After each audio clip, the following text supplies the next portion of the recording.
Yeah, the state executive committee met this weekend and voted to forego the primary. Now, it's not uncommon to forego a primary, but according to bylaws, the decision needs to be made at a convention. And now some in the political scene are sounding off. Three candidates now vying to take on President Trump for the White House. But this weekend, the SCGOP State Executive Committee voting to forego a 2020 primary, saying it will save $1.2 million tax dollars. A decision met with some backlash. The people who made this decision are good people, but they are entirely unqualified to make decisions that impact hundreds of thousands of voters in South Carolina. Party rules only allow the state GOP to cancel the primary by a vote at a state convention within 2 years of a subsequent primary. That didn't happen at either of the last two conventions, and the rules don't grant the state executive committee the power to make that decision. But a party spokesman points to Rule 2A, which says, in part, quote, "The spirit and not the letter of each rule shall be controlling. Substantial compliance with a rule shall be sufficient."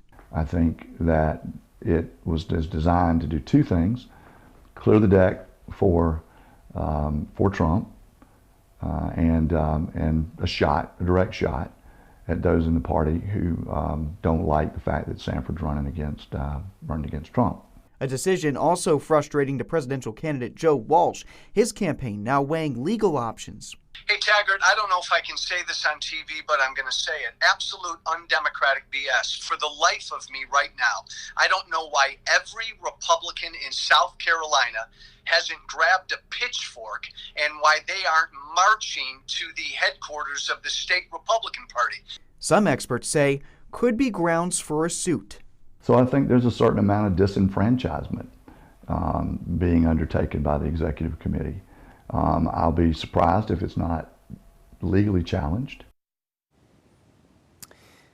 We've reached out to the Sanford campaign, which says, quote, "We find it interesting that the chairman of the South Carolina Republican Party seems to be declarative on everything but the Trump administration's unprecedented levels of debt and spending.